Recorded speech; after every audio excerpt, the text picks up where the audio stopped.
Welcome to the Frank Prince Show. I'm your host, Frank Prince, only on Madhouse TV. I want to give a shout out to Janine Zarilli and Vicki Mealy, my last guest on my show. Thank you so much for being on my show. I have with me special guest comedian Stephen Parrillo. Hey, how's it going, everybody? How's Frank, it thanks for going? having me. Thank you for being on the show. No problem, man. It's about time, right? Yeah, well, we've been planning this. We've been planning it for a while, yeah. So tell me about yourself. You're a photographer? I'm a photographer, I'm a stand-up comic, and just living the day. I've been doing some exercises lately. I've been trying to lose weight, you know. As of right now, life's been doing pretty good for me. I have really little complaints.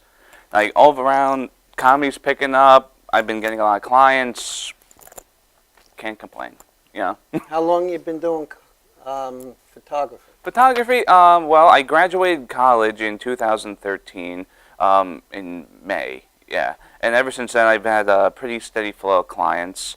And I would say, like, really seriously, like, photography, like, because, you know, I mostly work with people in the entertainment business, comedians, musicians, etc., you know. That's really been picking up ever since, like, the beginning of this year. So, really steadily, it's been a little bit less than a year, I would say, yeah.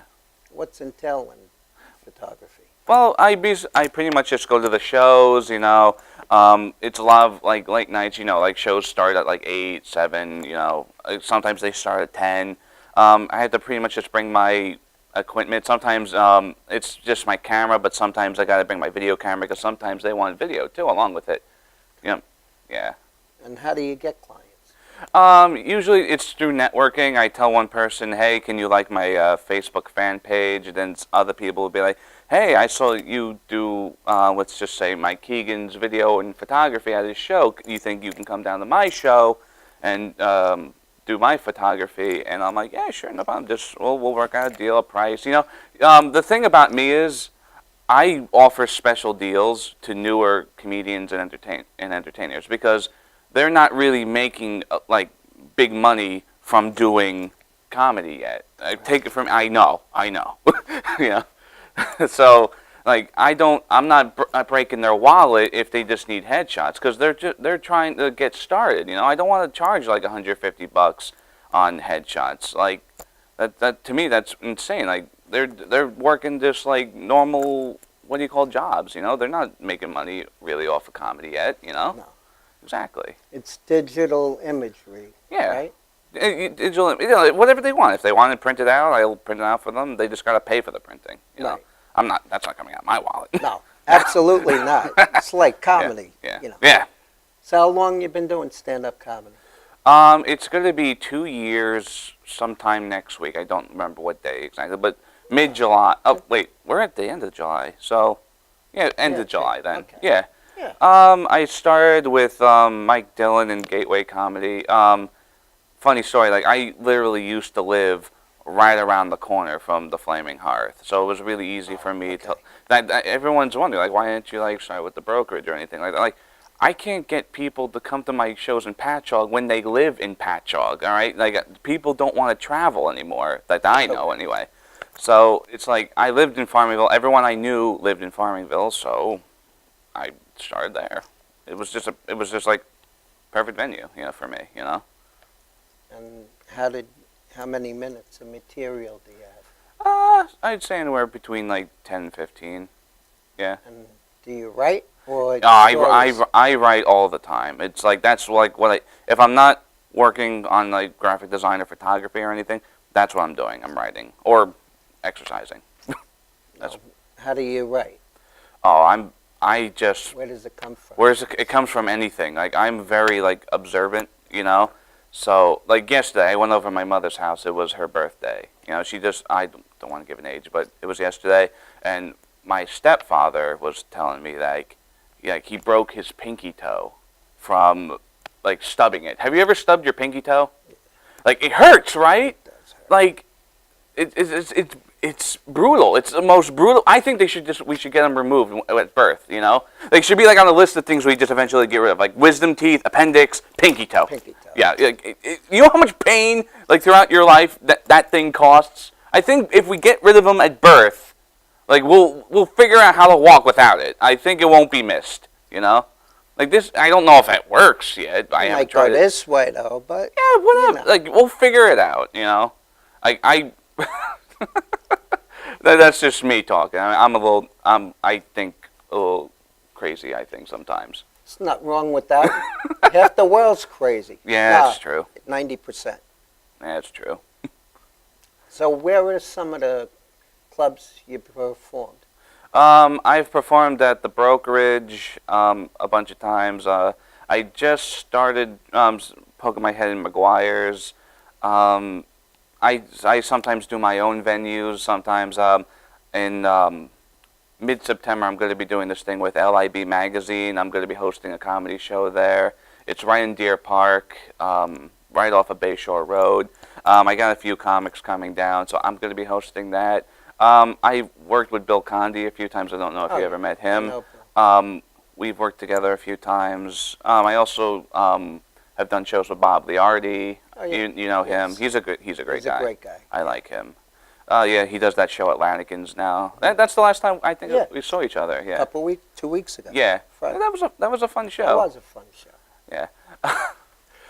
Yeah, but yeah, like that's stuff like that, you know. Then you get the occasional open mics, you know. Now, how do you get booked? It's through networking. I'm now part of the thing that you probably heard of called Get Involved Comedy. Yes. So now I'm going to be working with them a lot. They have a show at the Brokerage coming up in what is it? August 28th, I think it is. Dustin Chafin is going to be headlining the show, and Mike Keegan and Hugh Murray asked me, "Hey, you want to spot on the show?" I'm like, "Yeah, sure." Like, you know, it works out. You know, you do your part, they give you spots. That's pretty much what it is. It's like it's a team effort, you know. Right. Everything's a team effort. Yeah. That's great. Mhm. Now, you're going to perform later, right? Yeah, I'm gonna keep it clean. Within reason. Within reason. I don't need the FCC. No, I'm not good. I don't do any four-letter words. No, Andrew Dice Clay. No. That's no. Andrew Dice Clay. Yeah. You know, I don't want to get, you know. Nah, none of that. I'm not. I don't consider myself grotesque. I like I heard you act. Yeah, you heard it. on Reverend Dennis's show. Yeah. That was a while ago, though. I was still the Bipolar Express back then. Oh my! You don't want to know what that was like. It was just like. Tell us. We'd No, love to like hear it. I was just a mess when I first started comedy, man. Like What comedian's not a mess? Yeah. I'm a mess. But like when I first I started comedy because I needed a distraction. I just broke up with my my girlfriend at the time. I was in a really dark state of mind, and I just needed something to occupy my mind, occupy my my hours. You know, I needed like something. And thankfully, now comedy has partially filled that void that was missing, and it's just been. That's why I'm saying like I really have like no complaints as of lately. You know. That's great. Yeah. It's an addiction. It really is. It is. I'm addicted to comedy. It's just a Like lot. my show. I'm addicted to my show. Yeah, this is fun. You know, just- I've watched your show a bunch of times. I liked the interview that you did with Keegan. That was a fun. yeah, that was a Keegan. fun. Yeah, Keegan's a he's cool a guy. great guy. And the one with Rich Walker. Yeah. That was a great guy. Yeah. You took the class with him, right? Yeah. Yeah. I might take it again. I don't know. Why not? I might. You know, this. You can only write so much. Yeah. Well, it's not really a matter of writing with me. It's a matter of just getting comfortable on the You gotta stage. You feel know, it. when I was young, I had this dreaded fear of being in front of people. You know, and just I guess you can kind of consider it like on a bucket list to like finally face that fear. And me doing comedy has me like gotten rid of that fear. You know, for the most part. You know, sometimes you still get a little like you know, but you know that's. 2 shots of whiskey and that takes care of that, you know. Correct. Yeah. How do you adapt to the crowd? Obviously, like if there's like African American in the crowd, I'm not gonna do any black jokes. You know, I usually scout out the crowd, make sure like I'm not gonna offend anybody. Like funny story, I did a show with my friend Kevin Brogan. Oh yeah. You know him. I know Kevin. Like, we did this thing in the city. called Sidewalk Cafe. It was a fundraiser for mental illness, right? I'm perfect for that, you know. No, but I didn't realize that half the audience, more than half the audience, was Jewish. So when I do my Easter pot day joke, it's like, oh, and then like I throw in a little Hitler, I got on my, oh yeah, you guys are all Jewish, aren't you? Whoops. Like it was a little awkward, you know, but that I can't really tell. I can't tell if they're like that's the thing. You're always going to offend. Don't know. People say that you shouldn't worry about like what you're going to say because you're always going to offend somebody.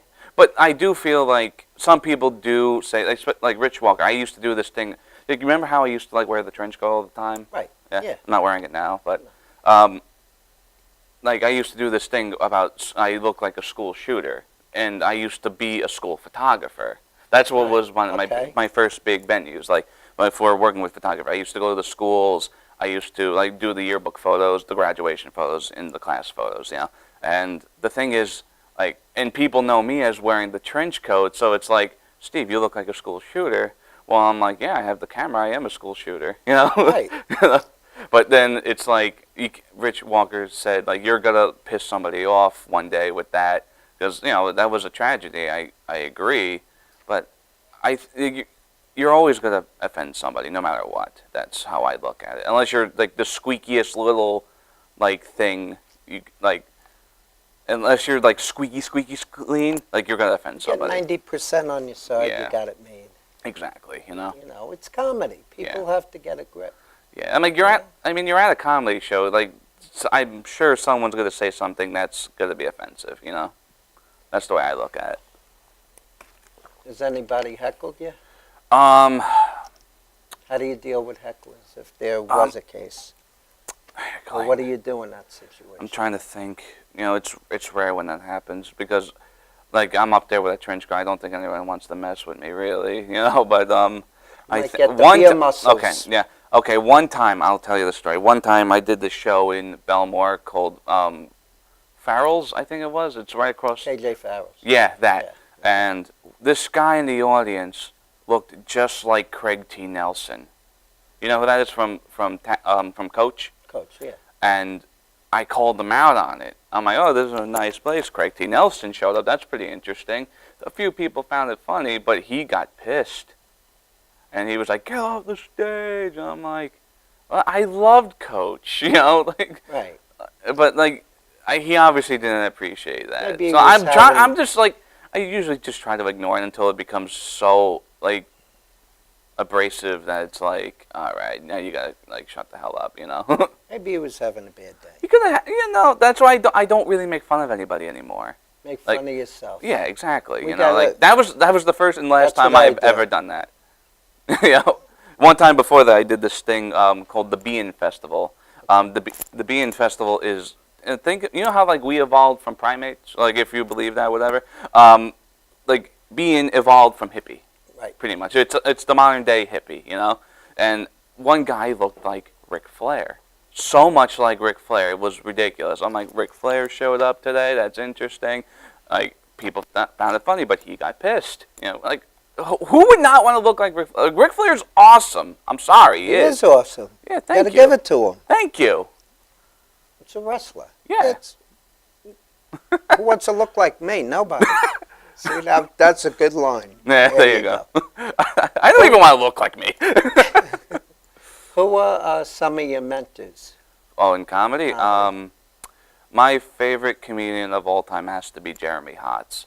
I would say, like, sometimes when I say that name, unless you're like a really like hardcore like stand-up nerd, you may not know who that is. He's a comic from Canada, and he's just like I watched this Comedy Central special, and it was just like the most like amazing thing it's just so funny. Like he does, like, what if I was to say like what my favorite joke that he does is, it's like he has this joke where he took his dog to the cable company, just like, you know, it's like he's on a leash, he's playing by the rules, and the woman behind the counter gets mad at him because he has the dog with him. He's like, is that a service animal? He's like, yeah, it's a guide dog. I'm blind. and then she's like, hey, where's that little jacket he's supposed to be wearing? He's like, I'm blind. I couldn't find it. Just like stuff like that. Just like that gets me, you know, like the little witty humor, you know. Well, we're going to take a commercial break. Sit back, relax your slacks, release your sleeves. We're going to get them set, and we'll see you in a bit.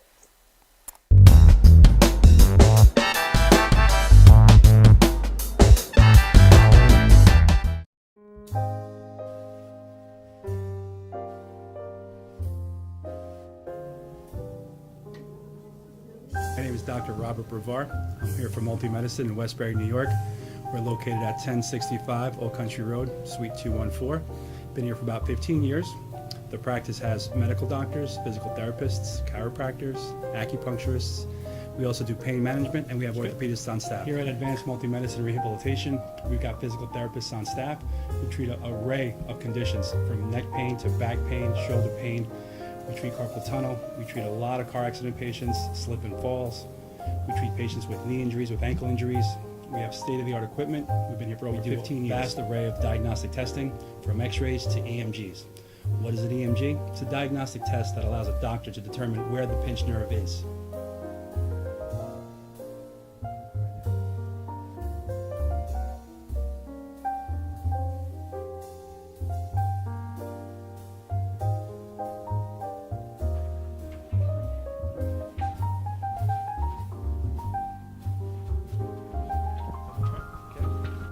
Cora is a physical therapist at Advanced Multi-Medicine and Rehabilitation. She's working on Stephanie, who was involved recently in an automobile accident. Stephanie has tight thoracic and cervical musculature, and Cora is doing some myofascial release work and some therapeutic stretching, doing it to help her with her pain. Vicky is also a patient here at Advanced Multi-Medicine and Rehabilitation. Vicky is now working her leg muscles, specifically her quadricep muscles, trying to strengthen them after an injury she sustained.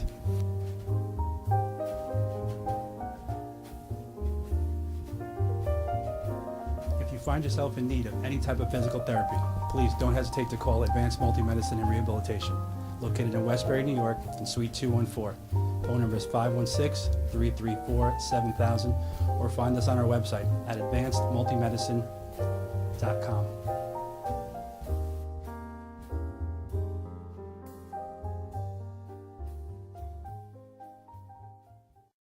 I'm Erica Conway, and you're watching MadhouseTV.com.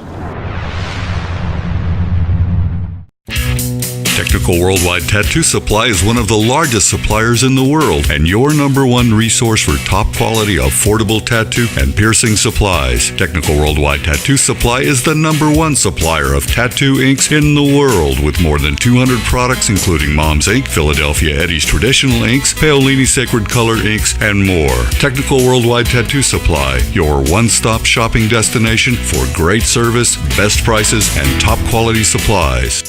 Coney Island Carlos vintage wines and premium spirits are undeniably distinctive, selected for their unique, memorable flavor.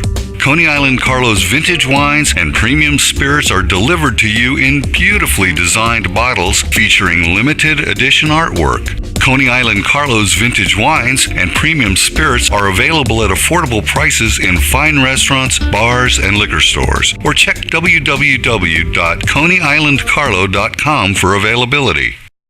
For professional motorcycle transport and towing, think Kickstart Fabrications Motorcycle Towing. Proudly serving all of Long Island, we feature expert handling and 24/7 service. So send a limo for your toy with Kickstart Fabrications Motorcycle Towing.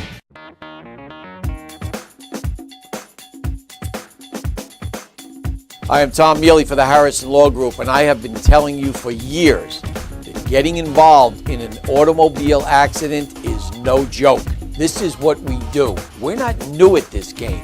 If you've been involved in an accident of any kind and you go to a law firm that says you have no case, it's simple. It's because they can't do it and they don't get it. You need to call us directly at 1-800-INJURY-LAW.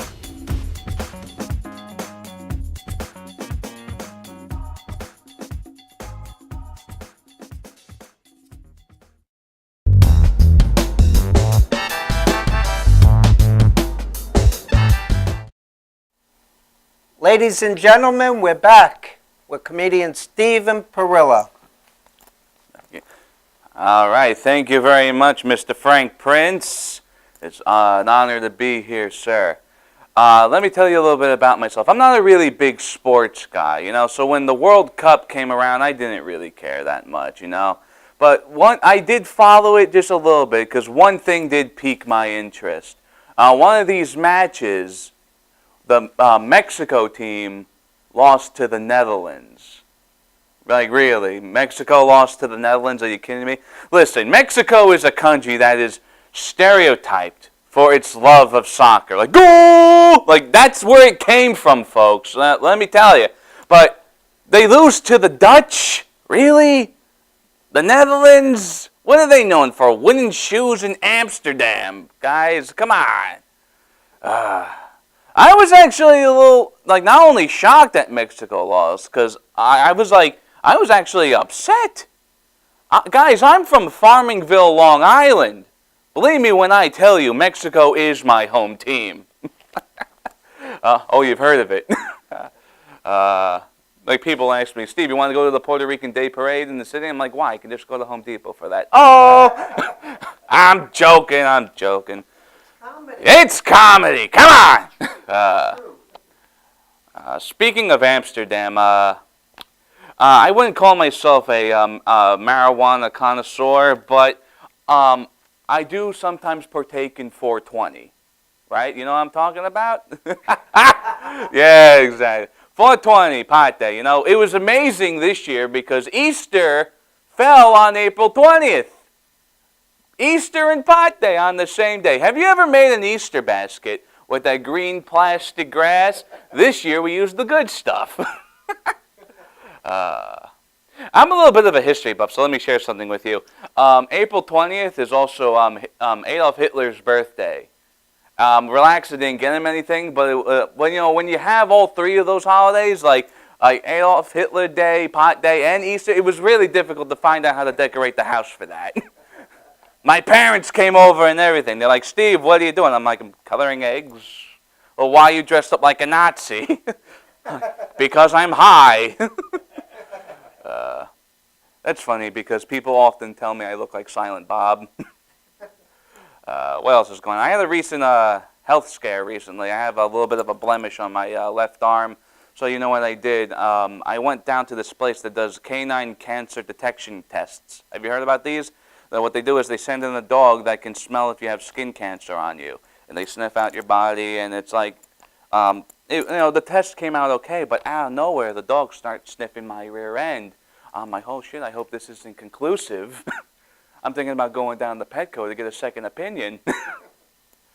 I love dogs, man. The other day, I live local. I live right in North Babylon.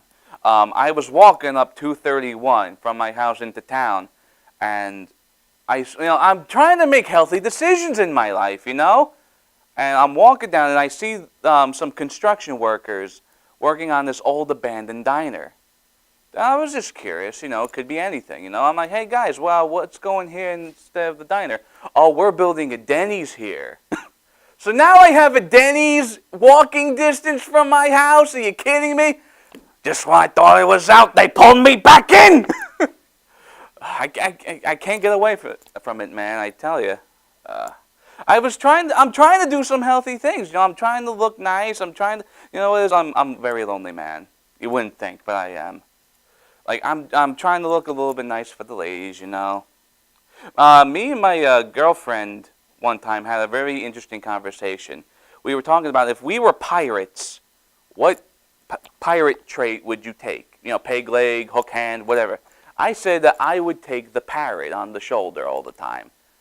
And then she's like, you think you can deal with something screaming in your ear and shitting on you all day? I'm like, yeah, I dated you for 4 years. But yeah, I'm single now from that, and it's hard for me. I'm into the goth chicks. I like pale skin, black hair. I just wish there was an easier way for me to meet a goth chick. You think there would be an online dating site by now called Plenty of Fishnets? You really think there would be? Yeah. So I'm trying to do some healthy things. I joined the gym recently. Have you ever joined the gym and then the bank calls you thinking your credit card's been stolen? Mr. Parrillo, we have here a purchase of a Planet Fitness gym membership. Now, we know that wasn't you. We went ahead and put your checking account on hold. No, that was me. Why is that so hard to believe? Well, we were looking at your recent credit history of mostly fast food and pornography. Somehow the gym raised the red flag. I joined Planet Fitness. It was the only gym I could find with a Monday night pizza night. Oh, you've heard of that, huh? Pizza in my gym. Guys, that's like Jello shots at an AA meeting. Come on.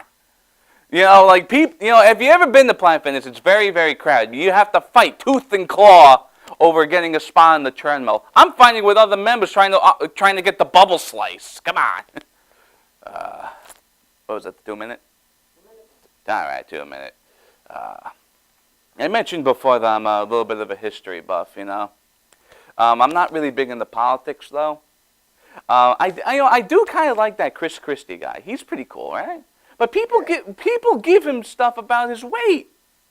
I mean, come on. Listen, I'm a big history guy. 1909, we elected a 350-pound man named William Howard Taft. Nobody gave a crap back then how big you were. You know what I'm talking about? It was just views. That's all that people cared about, the issues. No one cared about how big you were, you know? Interesting thing about Taft. Did you know that he was the first president to use a car instead of horses? Did you know that? You learned something new from me. You know why, though? The horses took one look at him and went on strike. Hell no, we won't tow. All right, ladies and gentlemen, that's it for me. Thank you all very much. Yay! Thank you, Steve. No Thanks problem. for being on the show. No problem. That's a wrap, ladies and gentlemen. We'll be back August 2nd with singer Tommy Lynn from Diamond One Hot Night. See ya.